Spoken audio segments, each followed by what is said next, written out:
What's up guys, I'm Paul and welcome to the channel. Now before I get into talking about how to choose the right Vanguard fund for you, I want to have a little bit of a rant because, well, I haven't done it on this channel yet and I feel like doing it. And the reason why I want to have a bit of a rant is because there's lots of videos on YouTube with people creating videos about the best Vanguard ETFs, the best Vanguard index funds, and YouTube loves to suggest them to me. I think it's because I've created a little bit of Vanguard content myself. And I've watched a few of these videos just out of pure curiosity. And they generally go a little bit like this. With the funds that they look at, or the ETFs, they go through the fees, what's included in that fund, and then they look at the past performance. But then go on to say, but this isn't an indication of future success, and then basically admit that they don't know if these funds are going to do any good in the future. And I'm a little bit disappointed by this because I thought you was going to drop some secret insider information and justify why these are the best funds to invest in and why I should invest in them. Now obviously I'm jesting a bit on this one because I know that YouTubers don't know whether these funds are going to do well in the future or that. No one knows, we haven't got a crystal ball. But this is the flaw with all these videos because it's just people's opinions, and as you know, opinions are like, I'm going to assume you know the rest of that one. But they're just people's opinions, and if you watch multiples of these videos, you'll probably end up with a list of about 10 funds or ETFs that you could invest in, which is about as useful as a chocolate fire guard, because you're still no closer to choosing a fund to invest in. And that is why I thought I would sit down and go through the process that I developed when I come to start investing, and then also when I rebuilt my portfolio at the end of 2021.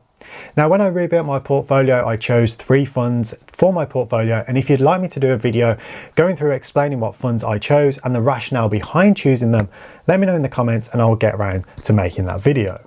Now, this process I come up with is basically just answering a series of questions, but if you answer these questions, you'll narrow down the kind of funds that you're going to be looking at.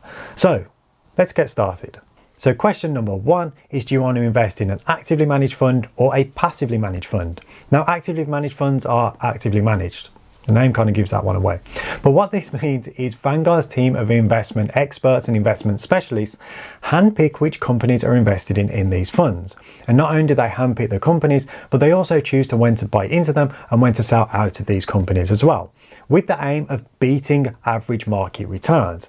Now, whether they do this and whether they can do this consistently, only time will tell. But because there's more human involvement in managing these funds, you do pay higher fees. Now, on the flip side of that, you've got their passively managed funds, and these are passively managed. I really shouldn't do that, but these are passively managed, and the reason for this is they're designed to track certain indexes or certain markets. They're just designed to mimic the market so you get as close to market returns as possible. And because these require less human input, a lot of it's based on algorithms and things like that, the fees are generally lower, and a lot of the fees are really quite cheap. Some of them are less than 0.1%, which is really, really low. So it's up to you whether you want an actively managed fund or a passively managed one. Now, actively managed funds, there's not that many to choose from, and if you choose that option within the Vanguard when you're searching through the funds, you'll see, and then you just choose a fund from that list. But if you want to go down the passive route, it leads you on to question number 2. And that is, do you want to invest in a blended fund or do you want to build your own portfolio? Now, when it comes to blended funds, Vanguard offer a few options, mainly the target retirement and the life strategy. Now, for this video, I'm going to stick with the life strategy because it's the funds I know more about. But these funds are blended in 2 ways. The first one is a mixture of equities and bonds. I'm not sure I'm saying equities right because I've made that many mistakes trying to record this video. It just doesn't sound right in my head. So I'm going to go with stocks and shares instead. So it's a mix of stocks and shares and bonds. Now, the one outlier to this is the Vanguard Life Strategy 100, which is 100% stocks and shares, whereas the other 4 options that are available are a split between the 2. And the great thing about these funds and why they are such a popular option is because they're automatically rebalanced to keep the allocation between stocks and shares and bonds. See, I'm not saying equities anymore. Still doesn't sound right. And the second way these funds are blended is when you look at what these funds actually buy into, you can see that they buy into a range of other funds. And this is because basically these life strategy and the target retirements are basically ready-made portfolios that you just buy into that one thing every single month, and then you're buying into lots of all these funds as a result of it. And this is why these can be a very good option for a beginner, because basically Vanguard does all the heavy lifting for you. They choose what you invest in, and they also keep that allocation between the stocks and shares and the bonds as well. But what if you want to build your own portfolio? What if you want a bit more control? You want to choose what you're investing your money into? Well, that's where you move on to question number 3. And that is, do you want to invest in index funds or do you want to invest in ETFs? Now, on the face of it, these look really, really similar. They look like they invest in basically the same things, and they pretty much do. But there are a couple of subtle differences between these two different types of funds.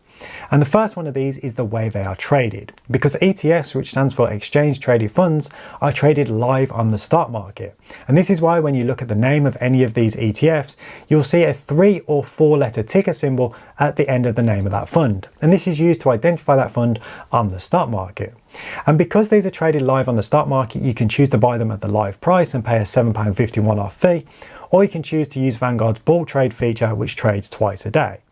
And because of this, Vanguard's ETFs generally trade quicker, which means when you place a buy order, it's usually completed really quickly, either that day or the following day, depending on when the cutoff time for that fund is, which means trades are completed very quickly. Index funds, on the other hand, are generally traded when the market has closed, so either once trading has finished for the day or before trading actually starts. And this means that there can be a delay between placing a buy order and that trade being completed for the index funds. With some funds, it can be anything up to 2 to 3 business days between placing that buy order and it actually being completed. So they do trade much less frequently than the ETFs. Now, other differences between index funds and ETFs comes down to the way they're actually bought, not just the way they're traded. This is because with Vanguard's index funds, you can buy fractional shares. So if you wanted to buy £100 worth of that fund, you could buy a full £100 worth. And because of this, you can choose these funds in one of 2 ways. You can choose an income fund, which means the dividends are automatically deposited into the cash area of your Vanguard account, or you can buy an accumulation fund, which means your dividends are automatically reinvested, which means you get the benefit of compounding, often referred to as the 8th wonder of the world. Whereas ETFs, on the other hand, currently you can't buy fractional shares through Vanguard. All you can do is buy complete units of that ETF. So if you submit a buy order for £100, it's the maximum amount of units you can buy for that £100. You can't invest the complete 100. And because you can't buy fractional shares, it means you can't automatically reinvest the dividends. So they're deposited in the cash area of your Vanguard account, and then it's up to you what you do with those dividends. So those are the differences between those two types of funds, and there are pros and cons to both, and you need to decide which one you want to invest in. But once you've made that decision whether you want to do index funds or ETFs, it moves you on to question number 4. And that is, you need to choose which markets you want to be invested in. Now, there's a good selection of choices when it comes to Vanguard, because you can choose from country specific ones such as the USA or the UK to global all cap funds and pretty much everything in between.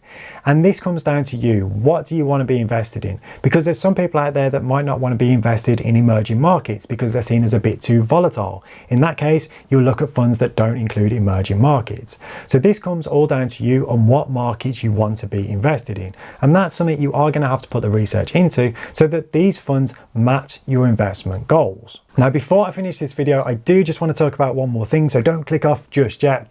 And that is, don't spend too long in the analysis period. Don't spend too long watching videos like this. Although thank you for watching this video. But don't spend too long watching YouTube videos, reading blog posts, going into all the different funds and looking at all the data and information, because you will end up with analysis paralysis. And what this means is you've done all this research, you've got all this information, yet you're still no better off than when you started because you still don't know which funds to invest in. And this leads to you just sitting on the sidelines because you're going through your head, which one's the best one? Which one's going to return me the best returns? That makes sense. Which one's going to be the best one for me overall? And the longer you spend sitting on the sidelines, the higher the chance that you're missing out on returns, because it's proven with data that the longer you're in the stock market, generally the better your money works for you. Now, obviously this isn't financial advice, so I'm just another guy on YouTube, but generally it's just better to get started, get investing, and then carry on your education at a future date.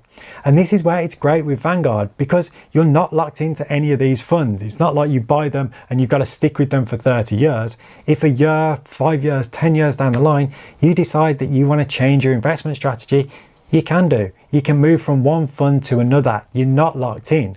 So don't spend too much time stressing about making the right decision now.